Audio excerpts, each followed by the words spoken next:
Озеро Радунка, видовжене з півночі на південь, розташоване у Дніпровському районі Києва. На початку ХХ століття на картах воно було позначене як Фроловське. Колись під час весняних паводків озеро сполучалося з Десенкою, а ще раніше, ймовірно, було рукавом Десни. Назва озера Радунка співзвучна зі слов'янським коренем «родун», що пов'язується з поминальними днями весни – родоницею або радуницею. Також існує версія, що назва походить від давньослов'янського бога рода, покровителя роду, родючості та сімейних цінностей, важливої фігури у слов'янській міфології. Береги озера вкриті деревами та повітряно-водною рослинністю. У південній частині переважає очерет звичайний, тоді як у північній росте ще і рогіз вузьколистий.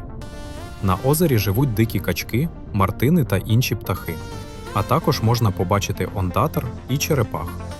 Для поліпшення стану води у 2020 році встановлено систему аерації, що забезпечує природне насичення киснем.